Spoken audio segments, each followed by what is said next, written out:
तो अगर आपको लगता है कि अगले 5 महीने में हम मेंस पे टारगेट करना चाहते हैं, 8 चैप्टर से 9 से 10 क्वेश्चन जेईई मेंस में आपको हर साल मिल जाएंगे almost. 40-60 concept to the practice rule. अब होता क्या है, इसी तरीके से जो जेईई मेंस के आपके पिछले 5 साल की पीवाईक्यूज आप कर रहे हैं, इसके लिए मोशन की एक पीवाईक्यू की सीरीज भी है, 2026 की हमने दे रखी है। ये बहुत बड़ा दर्द है आजकल के जीवन का, सर बैकलॉग मैनेजमेंट नहीं हो रहा हमारा। तो why you worried about the quadratic equation? अरे focus on this particular chapter. कई बच्चे मुझसे पूछते हैं सर शॉर्ट नोट्स बनाओ, सर फॉर्मुला शीट बनाओ, जब मुंह धोगे तो आपको पता चल जाएगा कि मेरे को ये फॉर्मुला नहीं याद आ रहा है। तो mock test and error analysis पढ़ के गए, सब कुछ घर पे डीपीपी भी हो गई, मॉड्यूल भी हो गया, पेपर दिया, नंबर ही नहीं है। किस क्वेश्चन में कैलकुलेशन एरर हुआ, किस में फॉर्मूला भूल गए, उसमें या तो हमने क्वेश्चन करेक्ट किया होगा, या तो हमने इनकरेक्ट किया होगा, या तो हमने क्वेश्चन छोड़ दिया होगा। पॉइंट नंबर 6 आता है speed, accuracy and exam strategy. 11 question सही करते हैं हम 99 परसेंटाइल पे पहुंच के बिना टेंशन। एक अच्छी स्ट्रेटेजी आप क्यों नहीं थी? स्ट्रेटेजी मैंने आपको बता दी कैसे सेलेक्ट करना है। स्ट्रेटेजी के बाद एक्यूरेसी पे काम करना है, किस तरीके से एक्यूरेसी, जब एक्यूरेसी बन जाए तब अपन स्पीड पे बढ़ाएंगे। हेलो बच्चों, कैसे हैं आप सब? Hope you all are doing very well for your upcoming examination of JEE mains 2027। जैसे कि आप सबको पता है, जब आप ये वीडियो देख रहे होंगे तो आपके पास होपफुली 5 महीने के आसपास बचा होगा जेईई मेंस के लिए। जैसा कि हमारा प्रेडिक्शन है कि जनवरी 2027 मिड के आसपास जेईई मेंस फर्स्ट अटेम्प्ट होगा। तो आजकल कई बच्चों के मेरे पास फ़ोन भी आते हैं, मिलते भी हैं, ऑफलाइन में जितने बच्चे ऑनलाइन से मैसेजेस आते हैं, तो कई बच्चों के लिए मैथमेटिक्स एक फियर फैक्टर बन गया है, एक फोबिया बन के निकला है। उनको ये लगता है कि सर हम पढ़ते तो बहुत है फिर भी नंबर नहीं आते हैं। तो मैं आज एक वीडियो लेकर के आया हूँ। उस वीडियो में हम बात करेंगे कुछ 6 पॉइंटर्स में, और आपको बताएंगे कि इस नाइटमेयर से, जो कि आपके लिए सपने जैसा हो गया है, क्या करें मैथ्स में, किस तरीके से हम पढ़ाई करें। क्योंकि ये आपको पता होगा कि जेईई मेंस हो या जेईई एडवांस हो, आपके जो भी रैंक की फाइनल डिसीजन होता है वो मैथ्स लेकर के आती है। तो अगर आपको लगता है कि अगले 5 महीने में हम मेंस पे टारगेट करना चाहते हैं, और 99 परसेंटाइल की बात कर लूँ मैं, तो 99 परसेंटाइल जेईई मेंस में मैथमेटिक्स के पेपर में आराम से आप 10 से 12 क्वेश्चन भी अगर अच्छे लेवल के आप कर लेंगे, आपका पेपर थोड़ा सा बेटर लेवल का होगा, तो 99 परसेंटाइल तो 10 से 12 करेक्ट क्वेश्चन में भी हो जाती है। तो बात करना स्टार्ट करते हैं। इस वीडियो में आप बने रहें लगातार और देखते रहिए कि हम किन किन बातों पे आपसे डिस्कशन करने जा रहे हैं, जिससे जो भी आपका मैथ्स का फोबिया है, किस तरीके से स्कोर बढ़ सकता है, आने वाले 5 महीने में हमें कौन कौन सी स्ट्रैटेजी को फॉलो करना चाहिए मैथ्स के पॉइंट ऑफ व्यू से, और ओवरऑल भी, जिससे हम मैथ्स को बैलेंस करते हुए बाकी तीनों सब्जेक्ट पे काम कर सके। तो आइए स्टार्ट करते हैं वीडियो को। तो let's begin with the first pointer. जैसे कि आपके पास पहला पॉइंटर आपको दिख रहा होगा, यहाँ पे मैंने मेंशन कर रखा है कि हाई वेटेज चैप्टर्स के ब्लूप्रिंट बनाइए। अब बच्चों होता है कि हाई वेटेज चैप्टर, सारे बच्चे आते हैं मेरे पास, पूछते हैं कि सर कौन कौन से चैप्टर अब मैं पढ़ लूँ जिससे हमारा स्कोर बढ़ जाए। तो अगर मैं आपसे बात करूँ, कोई बच्चा मुझसे पूछा है कि सर मुझे 99 परसेंटाइल लाना है, तो सर मैं 99 परसेंटाइल के लिए क्या करूँ वो बता दो आपको, कि 99 परसेंटाइल आ जाए मैथ में। तो बेटा देखो, आउट ऑफ अगर मैं 25 बात कर रहा हूँ, अगर आप तमीज़ से 12 से 14 क्वेश्चन के आसपास भी कर लेते हो, मतलब मोस्ट प्रॉब्ली आप मान के चलिए 50 से 60% क्वेश्चन अगर आपके सही हो जाते हैं, तो 99 परसेंटाइल तो बहुत आराम से आ जाती है। इनफैक्ट मैं अगर कुछ पेपर की बात करूँ जो टफनेस लेवल मैथ्स में आता है, तो 10 से 12 क्वेश्चन भी अगर आप करते हैं तो भी आपकी 99 परसेंटाइल आने के फुल फ्लैश चांसेस होते हैं। It depends on the toughness of the paper. तो सबसे पहला पॉइंट जो आपको करना है, अभी मेंशन करिए, एक पेन पेपर उठाइए, कॉपी उठाइए, उसमें लिखिए प्रॉपरली कौन कौन से चैप्टर वेटेज वाइज हैं, उनका एक प्रॉपर चार्ट बनाइए। चार्ट बनाने का तरीका क्या है कि आपको पता होना चाहिए कि 3 टाइप के क्वेश्चंस होते हैं ना, ठीक, कि वेटेज में सबसे ज़्यादा आने वाले चैप्टर, ठीक है, थोड़ा सा कम आने वाले चैप्टर, और बिल्कुल कम आने वाले चैप्टर जिनका ऑप्शनल है वो, ठीक है। जैसे टीयर 1 की हम बात करें, तो जो चैप्टर्स हमें लगते हैं सबसे ज़्यादा आने वाले हैं वो है वेक्टर थ्योरी। ये लास्ट प्रीवियस ईयर 4 से 5 साल का ट्रैक को हमने ऑब्जर्व किया है, उसके बेसिस पे हमने ये चार्ट बनाया है। Matrices, determinants, sequence and series, differential equation, binomial theorem and AUC.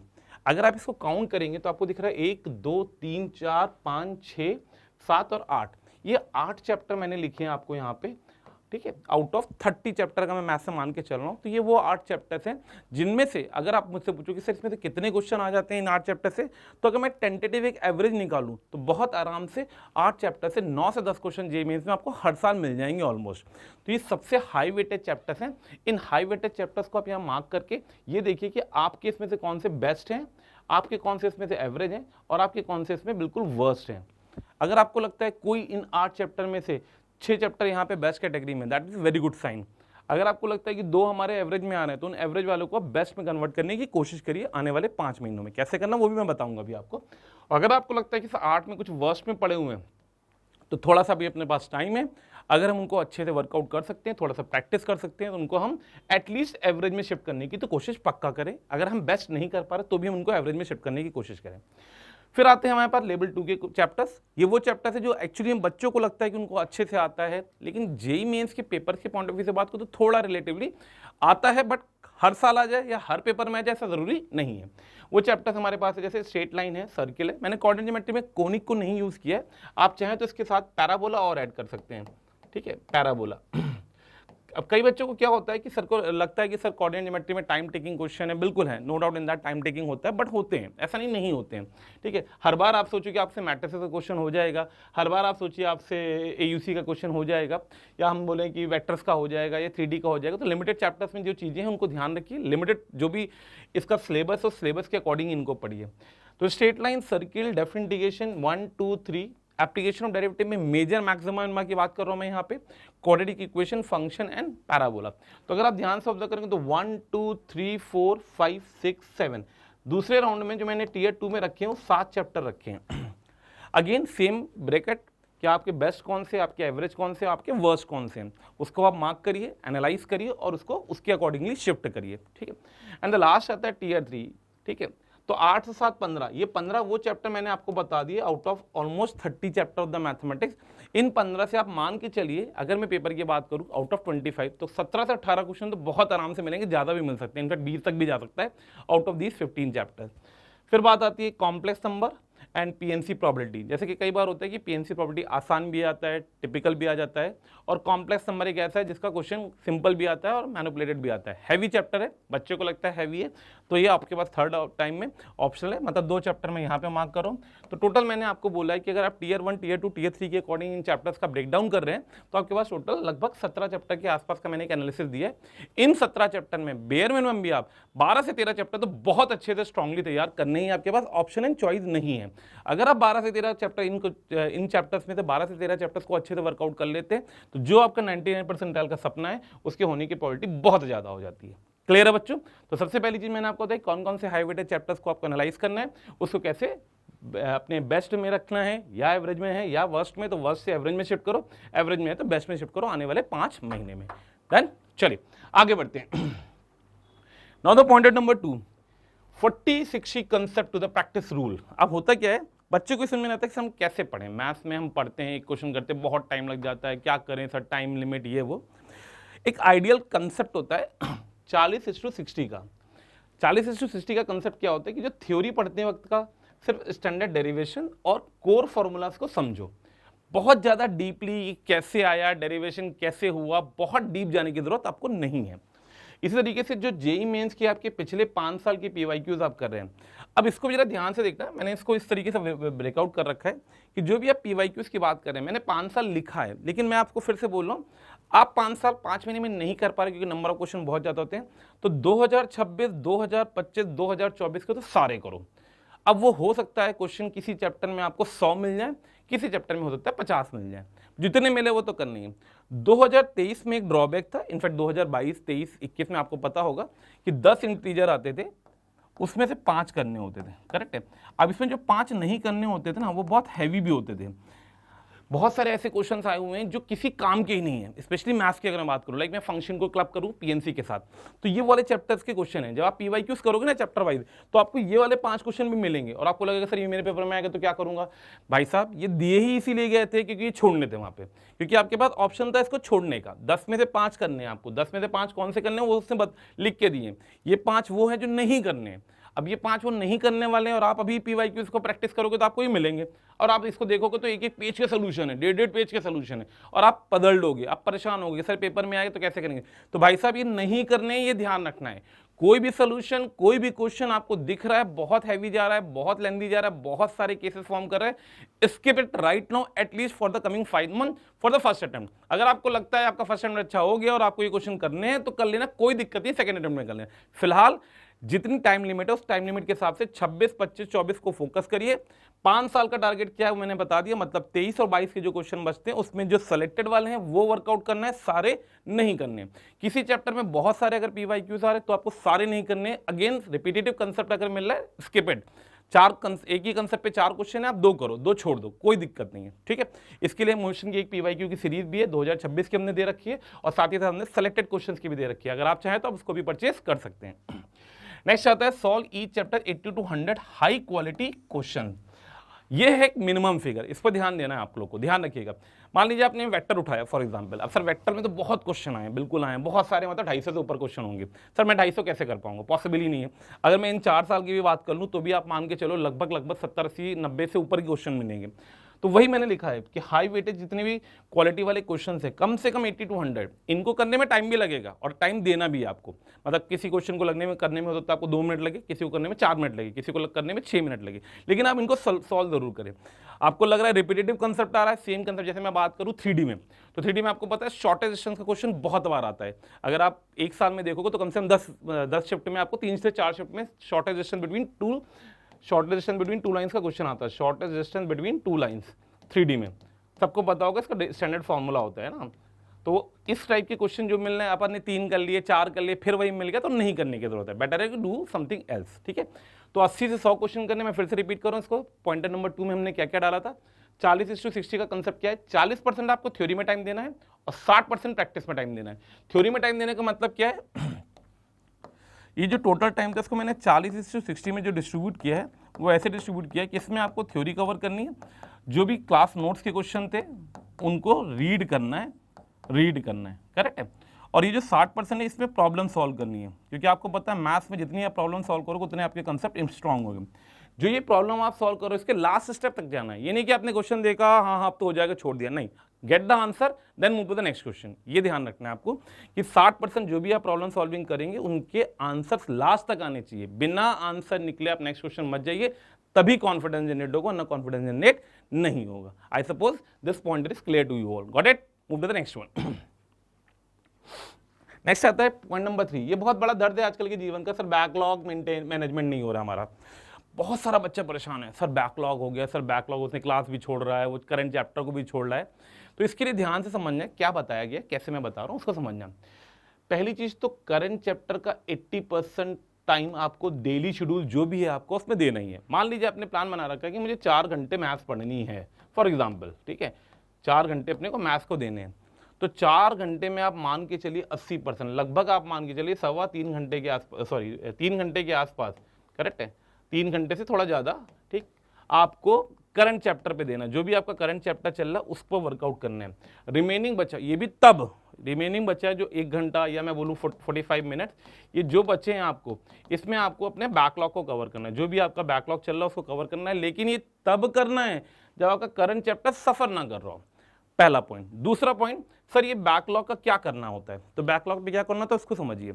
Like for example आपका कैलकुलस का कोई चैप्टर चल रहा है, ठीक है, और आपका क्वाड्रेटिक इक्वेशन का बैकलॉग है, ठीक है, ये आपका करंट चैप्टर था कैलकुलस का, कोई लेटर रिज्यूम में बात कर रहा हूँ, डेफिनेट इंटीग्रेशन चल रहा है फॉर एग्जांपल, रैंडम एग्जांपल की बात करते हैं, और बैकलॉग क्वाड्रेटिक इक्वेशन का चल रहा है। अरे तो भाई क्वाड्रेटिक इक्वेशन का कौन सा कंसेप्ट डेफिनेट इंटीग्रेशन में यूज हो रहा है, परफेक्ट स्क्वायर बनाना, तो why you worried about the quadratic equation, अरे focus on this particular chapter.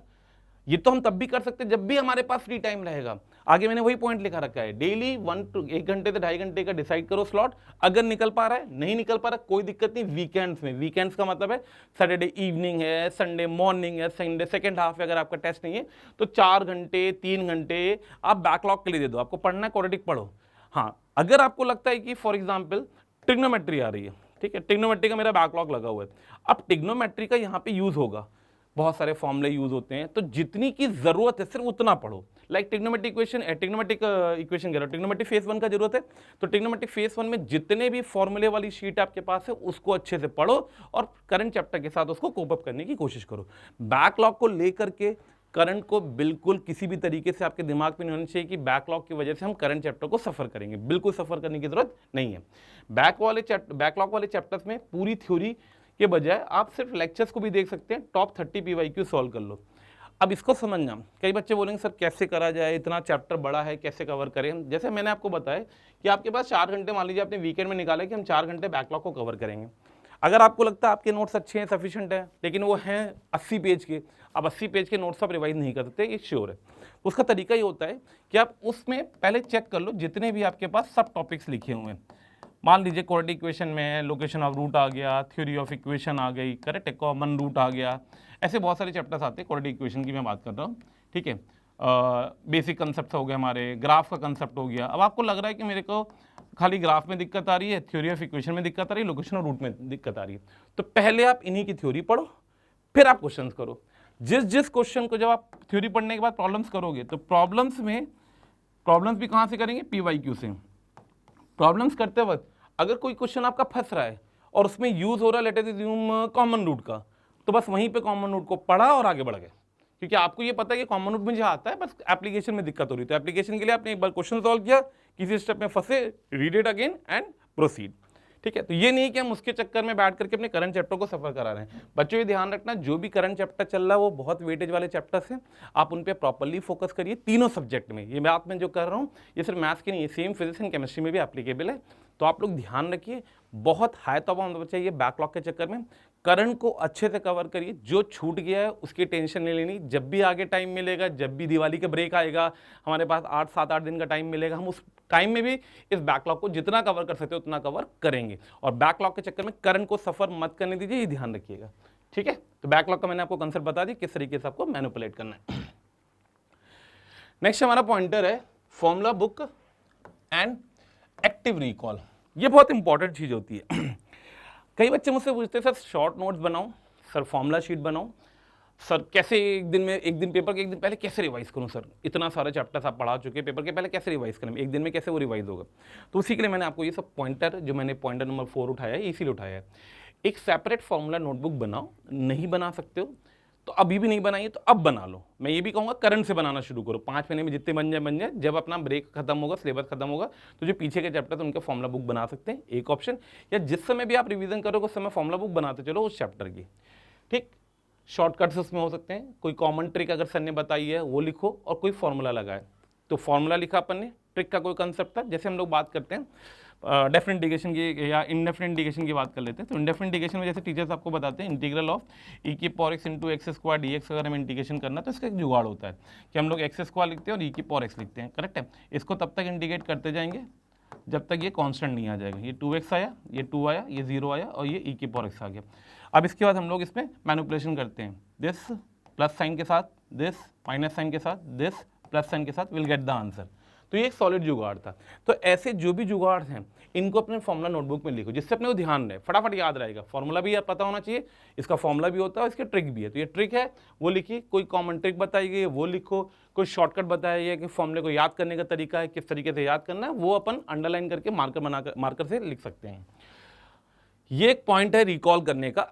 देखो ये इट्स कंपल्सन नहीं, ये अगेन ऑप्शनल है, बट फिर भी ये बेसिकली मैं बोल लूँ वर्ड तो मैथ्स से ज़्यादा, मैथ्स से तो इंपॉर्टेंट है ये, फिजिक्स केमिस्ट्री में बहुत इंपॉर्टेंट है कि थोड़ा रात पे जब हम सोते हैं ना, सोते वक्त हमें दिन भर का, मान लीजिए हमने आज 3 लेक्चर अटेंड किए क्लासेस, फिर 3 लेक्चर का हमने होमवर्क किया, फिर हमने एक शॉर्ट बुक बनाई और फिर हम सोने जा रहे थे। हम सोने जाते तो ऑब्वियसली होता है ऐसा नहीं बिस्तर में लेटे और आंखें बंद हो गई, नींद आ गई, ऑब्वियसली 10 मिनट 15 मिनट तो लगता ही है सोने में। वो 10-15 मिनट में आप ये सोच लो कि मेरे को जो 3 लेक्चर पढ़ाए गए थे उन 3 लेक्चर के बेसिस पे मैंने सारा रिवीजन करा था, होमवर्क कंप्लीट किया था और अपने शॉर्ट नोट्स बनाए थे। आज सर ने e की power x into x square का इंटीग्रेशन बताया था, उसकी शॉर्ट ट्रिक बताई थी, मैंने लिख ली। ऐसे फन बैठे बैठे रिकॉल कर रहे हैं अपने दिमाग में और सो गए, ठीक है। तो इससे आपको लगेगा कुछ छूट रहा होगा तो आपके दिमाग में आएगा, तो नेक्स्ट डे आप उसको लिख भी सकते हैं। जो फॉर्मूला बार बार भूल दें उससे अपने स्टडी टेबल के सामने पेश कर दो। देखो ये स्टडी टेबल के सामने पेश करने वाला जो कंसेप्ट है बहुत अच्छा होता है। और अगर वो वहाँ पे नहीं पेश करना चाहते ना तो लोग बोलते स्टडी टेबल, मैं तो बोलता बाथरूम के मिरर पे जाके पेश कर दो। भाई सुबह से शाम में 2 बार बाथरूम में तो जाओगे, मुंह तो धोगे ही धोगे, तो जब मुंह धोगे तो आपको पता चल जाएगा कि मेरे को ये फॉर्मूला नहीं याद आ रहा है। इस चीज़ को स्टडी टेबल कई लोग नहीं होते हैं या पढ़ा लिखा नहीं लिखा, बट बाथरूम में तो पक्का जाओगे। तो इस चीज़ को अपने दिमाग पर रखो। रूम में टहल के अगर आप पढ़ रहे हैं, उठ रहे हैं, जहाँ कहीं भी आप कंफर्टेबली इसको रीड कर सकते हैं वहाँ रीड करें। और फॉर्मूले को तो आप ये मान के चलिए, चाहे वो करंट चैप्टर है चाहे वो प्रीवियस चैप्टर है, प्रीवियस चैप्टर मतलब जो पीछे खत्म हो चुके हैं उनको 15 दिन में एक बार रिकॉल जरूर करो, और जो करंट चैप्टर है उसको हर 3 दिन में एक बार रिकॉल जरूर करो। 10 मिनट 5 मिनट जितना भी आप कर सकते हैं। तो 10 to 15 minutes for the current chapter in 2 times in a week and at least within 15 days once जितने भी प्रीवियस चैप्टर उनके सारे फॉर्मूले को, तो फॉर्मूला कभी भी भूलने में आपको दिक्कत नहीं आएगी। नेक्स्ट पॉइंटर हमारे पास आता है mock test and error analysis. अब होता क्या ना बच्चा, हमने पढ़ लिया सर, रिवाइज भी कर लिया, खूब पढ़ के गए हैं, सब कुछ घर पे डीपीपी भी हो गई, मॉड्यूल भी हो गया, पेपर दिया, नंबर ही नहीं है, स्पेशली मैथ्स में। तो मैथ्स में नंबर ना आने के 2-3 रीजंस होते हैं, उसी को हमने यहाँ पे पॉइंटर में वर्कआउट किया, किस तरीके से उसको ऑब्जर्व करना है मॉक टेस्ट को, किस तरीके से उसको एरर्स को एनालाइज करना है। ठीक है, 5 महीने का रोड मैप में अगले 2 महीने तक के चैप्टर वाइज और आखिरी 3 महीने में फुल सिलेबस मॉक टेस्ट की फ्रीक्वेंसी बढ़ा लो। जैसे आप लोग को पता है कि मोशन की टेस्ट सीरीज आती है बीटीएस, जो कि अपनी लॉन्च होगी 1 दिसंबर के आसपास, है ना, वो ऑलरेडी लॉन्च है, और आप मोशन के ऑनलाइन टेस्ट सीरीज भी ले सकते हैं। तो हम लोग उस पर यही करते हैं, स्टार्टिंग में हम लोग चैप्टर वाइज 15 पेपर देते हैं मेंस के, फिर पार्ट टेस्ट देते हैं 5, और फिर फुल टेस्ट देते हैं 5 से 7। तो ये पूरी टेस्ट सीरीज होती है जो 1 दिसंबर से स्टार्ट होती है। जेईई का जब भी पेपर हो रहा था उससे पहले 2-4 दिन पहले, 5 दिन पहले हम क्लोज करते हैं डेट वाइज, जैसे डेट आती है उसके अकॉर्डिंग। तो अभी आप क्या कर सकते हो घर में, अगर आपको लगता है कि आपका सिलेबस खत्म हो रहा है, जैसे 12th के बच्चों को लग रहा होगा सिलेबस खत्म हो रहा है, 13 के बच्चों को लग रहा है अभी सिलेबस ही चल रहा है सर, तो जिनका सिलेबस चल रहा है वो तो उस हिसाब से मॉक टेस्ट दे, और जिनका सिलेबस खत्म हो गया ऑलमोस्ट 2 महीने में ऑलमोस्ट सबका खत्म हो जाएगा, तो तब भी आप जितने भी चैप्टर वाइज टेस्ट दे सकते हैं वो दें। मोशन ऐप पे भी आपके पास अवेलेबल होंगे, चैप्टर वाइज आप ऐप से डाउनलोड करके पेपर दे सकते हैं। 3 महीने के जो लास्ट के 3 महीने, मतलब मैं बात करूँ दिवाली के बाद से, है ना, दिवाली के बाद से आप प्रायोरिटी रखिए फुल सिलेबस पे। अगर आपका 1 टाइम चैप्टर वाइज रिवीजन हो चुका है टेस्ट के थ्रू, तो फिर आप फुल सिलेबस टेस्ट में शिफ्ट कर दें इमीडिएटली आफ्टर दीपावली। अब बात आता है कि टेस्ट के एनालिसिस को हम करें कैसे, है ना, इसको पहले समझ लेते हैं, फिर मैं कुछ बात और बताऊंगा। किस क्वेश्चन में कैलकुलेशन एरर हुआ, किस में फॉर्मूला भूल गए, कौन से क्वेश्चन के कंसेप्चुअल मिसअंडरस्टैंडिंग की वजह से गलत हुआ। तो एक्चुअली में ये तो मैंने कुछ पॉइंट बेसिक बताए जो जनरली बच्चा आकर के बताता है। आइए इसको समझते हैं कि होता कैसे ये है, देखिए पेपर का कंप्लीट एनालिसिस क्या होता है, इसको वो समझेंगे। ठीक है, आपने कोई पेपर दिया अगर, ठीक है, तो उस पेपर में हमारी जो टोटल क्वेश्चंस होते हैं उसमें या तो हमने क्वेश्चन करेक्ट किया होगा, या तो हमने इनकरेक्ट किया होगा, या तो हमने क्वेश्चन छोड़ दिया होगा। अब अगर करेक्ट किया तो उसके 2 ही रीजन हो सकते हैं, ये प्रॉपर आपको पता होना चाहिए, इसी थ्रू एनालिसिस करिए। हर पेपर के देने के बाद minimum 30 minute you have to do, minimum 30 minute you have to do the analysis of the paper. मतलब आप मान के चलिए कि पर पेपर में पर सब्जेक्ट आपके लिए 1.5 घंटे का बना है, ये मान के चलिए आप, करेक्ट है, 1.5 घंटा आधा घंटा लगेगा आपको मैथ्स का एनालिसिस करते वक्त। अब करेक्ट जो क्वेश्चन होते हैं उनका क्या कंसेप्ट होता है कि भाई आपने क्वेश्चन जो अटेम्प्ट किया वो करेक्ट हो गया, तो हमने सॉल्व किया था और करेक्ट हो गया हमें, करेक्ट है। कई बार तो ऐसा होता है बच्चों को यही नहीं पता था कि हमने सॉल्व भी किया था, करेक्ट भी होगा, उनको पता ही नहीं कि हो रहा है कि नहीं हो रहा है, बस कर रहे हैं, ठीक है, खैर लेट इट बी, ये तो हो गया। कुछ में हमको 90% कॉन्फिडेंस होता है, कुछ में 70% कॉन्फिडेंस होता है, ठीक है, और कुछ गैस मार दिया, जय माता दी लगा दिया, हमारा करेक्ट हो गया। तो भाई जो सॉल्व किया करेक्ट हो गया, इट्स ओके फाइन, नो दिक्कत, घर पे उसके बारे में ज़्यादा सोचना नहीं, ठीक है। लेकिन जो जय माता दी किया है, री अटेम्प्ट दैट क्वेश्चन, री अटेम्प्ट, करेक्ट है, इस क्वेश्चन को दोबारा करो, री अटेम्प्ट। अब बात आती है इनकरेक्ट। तो देखो इनकरेक्ट के जो मतलब मेजरली ये इश्यूज है, ऐसे तो बहुत सारे इश्यूज होते हैं, बट फिर भी जो मुझे बच्चों के थ्रू पता चलता है, या तो हमने कैलकुलेशन मिस्टेक की वजह से एरर करी होगी। कैलकुलेशन मिस्टेक के तरीके बहुत सारे होते हैं कि सर हमने इक्वेशन गलत पढ़ ली, 2x + 3y की जगह 2x - 3y से सॉल्व कर लिया। सम सिली मिस्टेक कर दी, सिली मिस्टेक में जोड़ गलत कर दिया, घटाना गलत कर दिया, फॉर्मूला गलत लगा दिया, एंड ऑल दिस थिंग, या फिर फॉर्मूले की कोई एरर कर दी हमने, ठीक है। तो पहली चीज़ तो जो भी इसको सिली मिस्टेक बोलते हैं, मैं इसको सिली मिस्टेक नहीं बोलता, इसको ब्लंडर बोलता हूँ, ब्लंडर। अभी तक हम लोगों ने जो पिछले 4 पॉइंटर पढ़े, अगर आपने ऑब्जर्व किया होगा तो मैंने इन्हीं सब पे बात करी। कंसेप्ट स्ट्रांग होना चाहिए, एररलेस होने चाहिए, आपके फॉर्मूले याद होने चाहिए। जब ये सब कर ही रखा है तो फिर कैसे हमसे एरर हो रही है। मतलब हम एक क्वेश्चन में जाकर के क्वाड्रेटिक का क्वेश्चन मान लो पेपर में आया, इंटीग्रेशन का क्वेश्चन है, मैं फॉर्मूला गलत लगाया है। अरे कैसे गलत लगा दोगे, अपने टाइम भी वेस्ट किया नहीं, आप कॉन्फिडेंटली नहीं थे, आपने उसको प्रॉपरली रिवाइज ही नहीं किया हुआ है, ठीक। तो एक तो रीज़न ही हो गया। अगर ये है तो ब्लंडर किया आपने, तो आपको ध्यान रखना है नेक्स्ट टाइम जब भी आप ये फॉर्मूला लगाएं या कहीं पे स्क्वायर रूट निकालने, क्यूब रूट निकालने, तो 5 सेकंड रुकें, एक बार रीचेक करें उसको। कंसेप्ट ही रॉन्ग लगा दिया। अब भाई कंसेप्ट अगर रॉन्ग लगा दिया, इसका मतलब आप वीक हैं इस चैप्टर में। मतलब ये कहता है कि आप वीक हैं इस चैप्टर, मतलब आपको मोर प्रैक्टिस की रिक्वायरमेंट है। मोर प्रैक्टिस करो, और क्वेश्चन की प्रैक्टिस करेंगे, और जो कंसेप्ट गलत लगा उसको ध्यान रख के अगली बार वर्कआउट करेंगे। तो कंसेप्ट रॉन्ग हो गया अगर, तो कंसेप्ट रॉन्ग है, इसका मतलब कि आप अभी उस चैप्टर में वीक हैं। चैप्टर में वीक है तो आपको मोर प्रैक्टिस करनी है, और प्रैक्टिस करनी है आपको, क्वेश्चन की खूब सारी प्रैक्टिस करो, जितनी कर सकते हो उतनी करो। कहाँ पे गलती करी इसको समझो, रीड करो, एनालाइज करो, ठीक। दूसरा होता है सर रीडिंग मिस्टेक कर दी। ये पता क्या होता है, बहुत बच्चों के साथ होता है, सर जल्दी जल्दी में हड़बड़ाहट में हम गलत पढ़ गए क्वेश्चन को। तो भाई साहब अगर ऐसा हो रहा है तो please pause the time, take the time and read it question slowly, आराम से। क्यों? क्योंकि हम लोग, मैंने जैसे भी आपसे बात करी, हमारा पहला टारगेट, वो भी मैं भी आपको बताऊं किस तरीके से हमने प्लानिंग करी हुई है, किस तरीके से आपको पेपर में अटेम्प्टिंग करना चाहिए, ठीक है, वो भी बात करूंगा मैं इसकी। तो ये 3 चीजें आ गई मेनली इनकरेक्ट होने की। अब बात आता है कुछ क्वेश्चन हम छोड़ देते हैं। अब छोड़ने के बहुत सारे रीजन क्या क्या होता है। सर बहुत बड़ा क्वेश्चन दिख रहा था, खूब बड़ा साइज ऑफ द प्रॉब्लम, खूब बड़ा दिखा था, मैं तो डर गया, छोड़ो कौन करेगा, उतनी देर में तो हम केमिस्ट्री पढ़ लेंगे, 2 क्वेश्चन कर लेंगे, फिजिक्स कर लेंगे। फिर आता है चैप्टर का फोबिया है, सर मुझे तो बहुत डर लगता है प्रोबेबिलिटी से, तो ये फोबिया वाला पार्ट हो गया। तो घर से कसम खा के गए कि सर प्रोबेबिलिटी तो नहीं करेंगे, और पता चला पेपर में सबसे आसान क्वेश्चन प्रोबेबिलिटी का था। आप घर पे आए, पेपर एनालिसिस किया, आपने सोचा अरे यार ये तो फॉर्मूला लगना था खाली, favourite case upon total case का, ठीक। तो एक ये रीजन हो गया। दूसरा टाइम नहीं बचा। जो टाइम नहीं बचा उसकी, उनका रीजन क्या होता है, कई बच्चों का जो टाइम नहीं बचता है उनका मेजर इशू है स्पीड को, कि सर मेरी स्पीड ही नहीं अच्छी। स्पीड को लेकर के मैं बहुत परेशान होने की जरूरत नहीं है, करेक्ट है, क्या आप स्पीड को लेकर के बहुत पैनिक हो रहे, कोई जरूरत नहीं है। जैसे मैंने भी आपको बोला कि you should have to work out कि how many question you have to attempt. अगर हमें 25 क्वेश्चन मैथ्स में मिल रहे हैं और हम 25 क्वेश्चन में क्या टारगेट बना के चल रहे हैं, तो बेसिकली हम टारगेट बना के चल रहे हैं 10 से 12 मेरे सही हो जाएं। जब 10 से 12 सही होने तो हमें टेंशन ही नहीं है टाइम की, तो ये वाला फैक्टर तो वैसे भी दिमाग में नहीं आना चाहिए कि टाइम ही नहीं बचा, करेक्ट है। गलती क्या होती है, टाइम नहीं बचा, it's okay fine acceptable, but paper में आसान क्वेश्चन नहीं किया टाइम नहीं बचा की वजह से, वो गलत चीज है। मतलब आपको ये पता होना चाहिए कि पेपर का कोई भी आसान क्वेश्चन मेरे से छूटना नहीं चाहिए जब मैं पेपर दे रहा हूँ, भले उसके लिए हमें टाइम देना पड़ रहा है तो हम देंगे। कैसे एनालाइज करना है वो देखना है। तो this is the complete analysis of every paper in all 3 subject. Go through with this one, analyse this thing. जब भी कई बच्चों का ये फीडबैक आया है इस एनालिसिस के बेसिस पे कि उनको खुद पता चल जाता है कि सर मेरा कौन सा चैप्टर वीक था, मैंने किस चैप्टर में क्या गलती करी है, तो अगली बार उनको टीचर के पास जाने की जरूरत नहीं है, वो तो सेल्फ एनालिसिस होता है, इसको खुद का आईना सामने दिख गया उनको। इसको हर पेपर के बाद करिए ग्रेजुअली। जब भी आप नेक्स्ट पेपर देने जा रहे हैं please go through with the analysis properly. रात में सोने से पहले, जैसे मैंने आपसे बोला कल सुबह आपका एग्जाम है, तो आज रात में आप जब सोएंगे तो इस एनालिसिस को देख करके सोएंगे, जिससे आपको दिमाग में रहना चाहिए कि मैंने लास्ट पेपर में फॉर्मूला गलत लगाया था। तो जब भी वो फॉर्मूला आएगा आप रुकोगे, 5 सेकंड का पॉज लोगे। आपको लग रहा है मेरा पेपर छूटने वाला है, तो पेपर में फटाफट आसान क्वेश्चन छाट लो, क्योंकि आपको दिख गया कि मेरे पास सिर्फ 45 मिनट बचे हैं, मुझे पूरा मैथ्स अटेम्प्ट करना है, तो सबसे पहले 45 मिनट में क्या छाटेंगे, आसान क्वेश्चन। ये सिलेक्शन का पार्ट हो गया, ठीक है। तो इसके थ्रू आप प्रॉपर एनालिसिस करिए, आपको डेफिनेटली इंप्रूवमेंट मिलेगा और आपको खुद पता चल जाएगा कि आपके नंबर कहां कम आ रहे, क्यों कम आ रहे। Got it? Move to the next one. Point number 6 आता है speed, accuracy and exam strategy. इन सब में जो मेरे हिसाब से सबसे अच्छी चीज होती है वो होती है एक्यूरेसी। सबसे पहले आपको काम करना है एक्यूरेसी पे।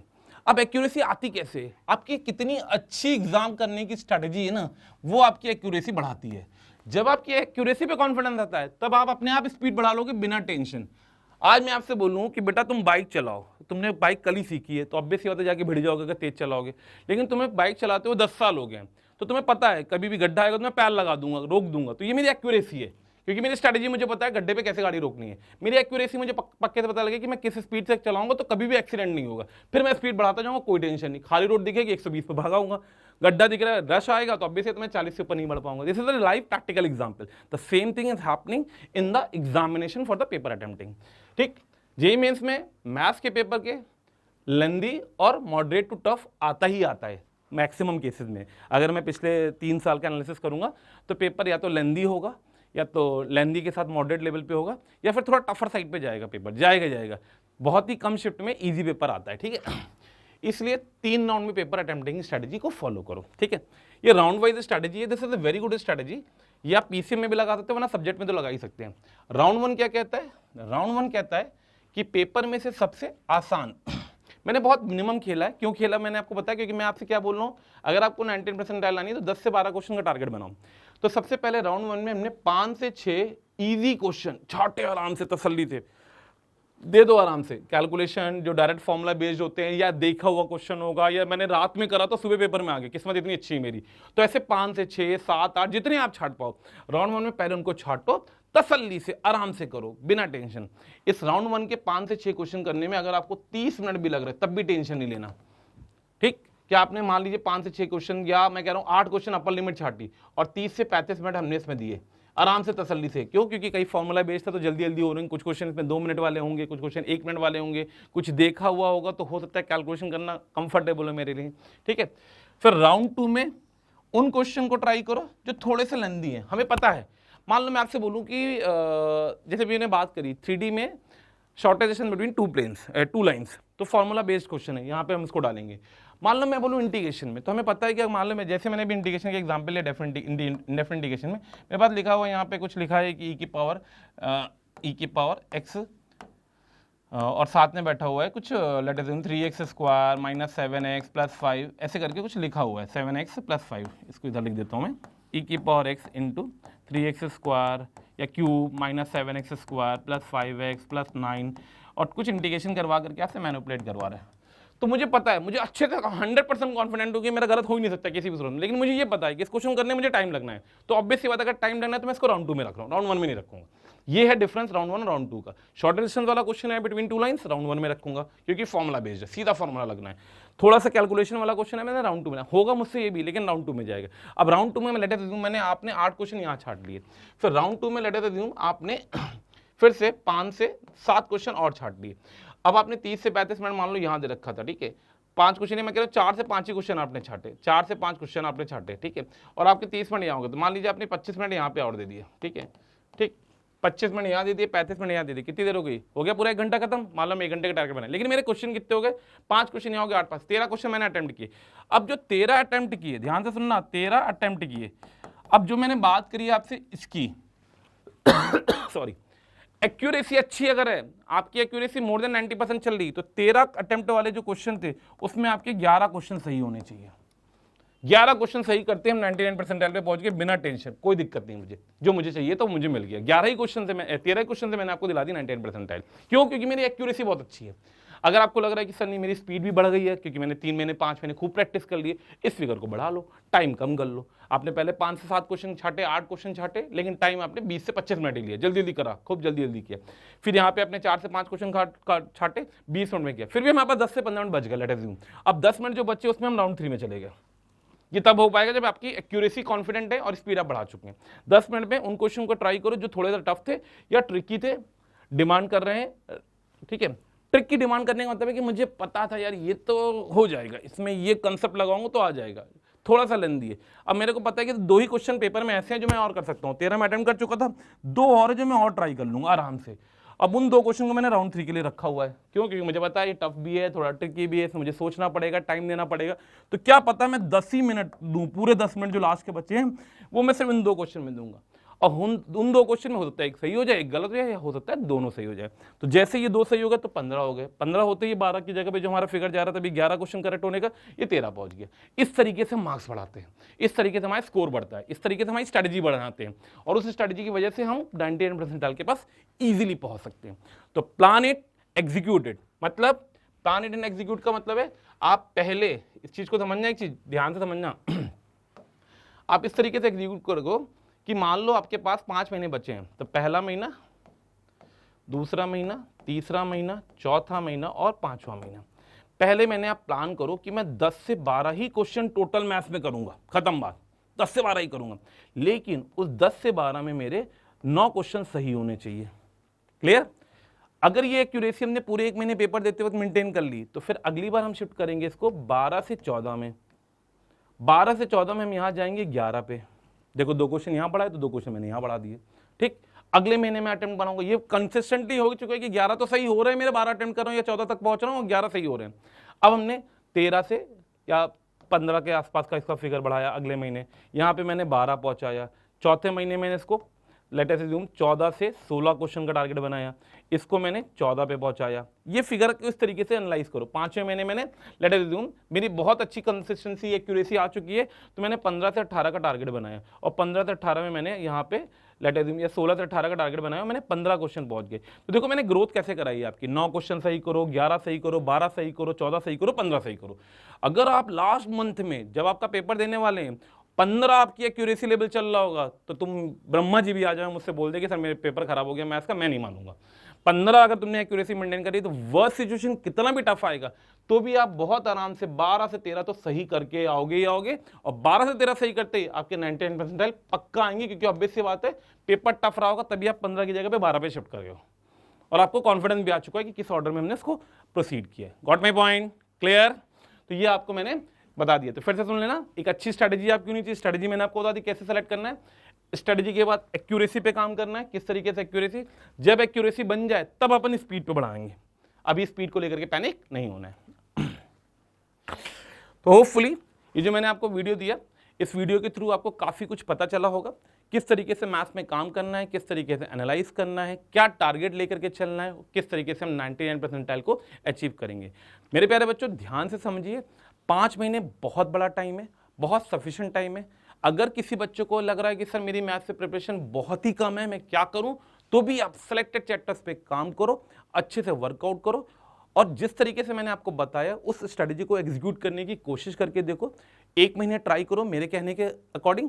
1 महीने बाद आप देखिए आपका रिजल्ट इंप्रूव हो रहा है कि नहीं हो रहा है। नहीं हो रहा है तो फिर आप स्ट्रेटजी जो भी आपको लगे वो एग्जीक्यूट करें, बट मुझे लगता है जो मैंने आपको बताया उससे आपका इंप्रूवमेंट तो पक्का होगा। तो होपफुली आप सब बहुत अच्छे से अपनी तैयारी करें, लगातार लगे रहें और जेईई मेंस में बहुत अच्छा रिजल्ट लेकर के आएं। तो सारी बातें मैंने आपको बता दी हैं, तो इसको ध्यान रखते हुए मैं इस वीडियो को यहीं पे ख़त्म कर रहा हूँ। Best of luck for your examination.